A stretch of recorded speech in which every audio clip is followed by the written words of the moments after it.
Hello fellow colorist, Jody here. Welcome to the channel, or welcome back if you're new to the channel.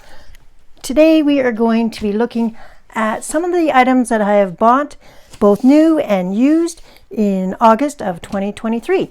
I went to a friend's house who was selling a number of dyes and crafting supplies that their mother, who had passed away, had owned. So I picked up some Stampin' Up! Items. So this is a set of stamps, and it's got some flowers, some ferns, and some butterflies. And I've already used the stamp as part of the background in this ferns, and I used different color green and I stamped it. So that's the kind of thing I do with these type of supplies when I do purchase them. I'm pretty new to card making, so I did pick up a couple of dies, and no, I don't have a big shot or anything as of yet to actually use these dies, but even if I drew them using them like a stencil, I thought I could do that for now. So I've got two sets of butterflies, and one is a sentiment stamp. So it is a number of sentiments for like weddings and birthday cards and baby cards. So I thought that would be handy. And then I just really thought this was interesting, and it is chicken wire, and it's just an element. So there's a number of sheets, but it's chicken wire, and I plan on using this on backgrounds in my coloring books. So look forward to seeing how I use some of these items in future completed pages. Another big item was this huge wood background stamp. Let me get it out so the camera's not getting all shiny. So it's a large stamp, and it's a wood grain, and I thought this would be really cool to do as a background on my coloring page. And then I got a couple of other stamps that all from the Stampin' Up! So there we go. So I think these would be good with rubbing ink or gelatos on top of, and I think that would here's the snowflake one. So yeah, looking forward to using these in my coloring books. I like to buy supplies, both new or used, doesn't matter, as long as I can think of a use for them. And then I got some stamps, so some die. So this one is Timber Brown, and these ones are Jet Black. And then there was some refills that came with it. So I thought, I don't own very many large stamp blocks or stamp pads, so thought that would be interesting.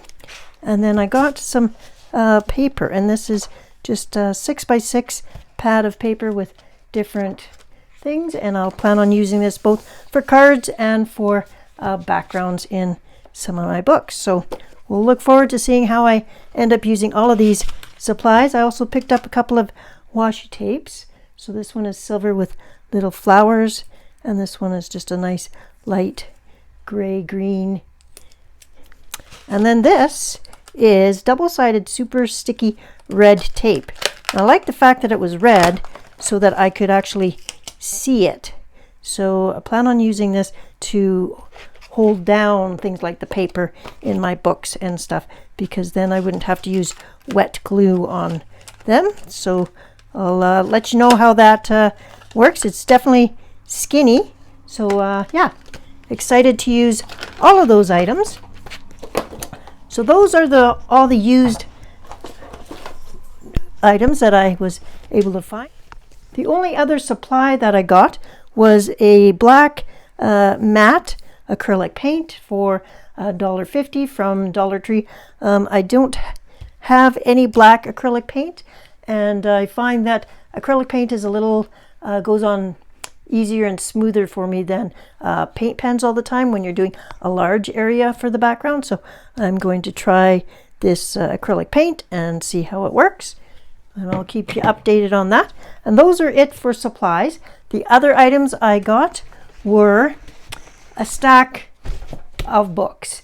And I don't often buy a lot of coloring books, but I was on bookoutlet.ca and thought I would pick up a few books that were on sale. First off, I got I Love Christmas, and this is a book that's been around for a while. It has both individual pictures and a lot of wallpaper type pages. But I thought it would be fun to do some of this if I have looking for specific items to do. Like here's some cute snowmen. I don't often have any books that have snowmen in them and stuff like that. So just a bunch of different little Christmas books, or Christmas pages I should say. And then I also got, its kind of companion is I Love Elves, and this has little elf pictures. One side is wallpaper and the other side is a picture. So if you wanted to use markers, you could, and you wouldn't care if it seeped through to this page. So just a cute little book. I don't plan on completing both of these books. I just plan on doing some odd pages out of them, and they were cheap enough that I didn't mind doing that approach for these books. The next book is Tiny Worlds by Matt Edwards, and there will be flips on other people's channels. I don't generally do a lot of book flips, but this was very cute. I like that it was single-sided, and the pictures were all interesting. They all had names on them, which I appreciate because I do keep track of all the pictures that I do every month. So when I'm recording them in my book, it's easier to write down what they are if they do have a page name already. So I look forward to doing a couple of pages soon out of Tiny Worlds. This last book is Mythographic, Magical Earth by Joseph Catabang. And again, it's single-sided. It's got the nice paper. There's some beautiful pictures in here. I did look at a few flip-throughs before buying this book, and I'm happy that there are no hidden objects, and I look forward to doing a picture of here. If anybody has any of these last two books, so Tiny Worlds or Mythographic Magical Earth, and want to do a buddy color, please drop me a note on Instagram, and we'll set something up in the coming months. Now, the next set of books are all inspired by Kathy from Spicy Cat Colors. She showed us these sticker books where you create a picture using stickers. So there's the picture, and then there's all these stickers that you go and attach them. So I got a couple of different varieties. So this is Stick in the Wild, amazing pictures of animals. And then I got another one, extremely cute animals. And this one has the solutions on one page, and then here's the empty spot where you do the picture here. So I've never done any of these kind of things. I don't do color by numbers, so this is kind of a new thing for me. I'm going to give it a whirl. They were all on sale and pretty cheap, so I was willing to risk it. This one is Neon Animals, and it's done. Half of it's done, and then you complete the rest of the animal with stickers. And it just looked like fun because they're nice bright colors, and here's some of the animals that you would do. And then this one was Creative Stickers Mosaics.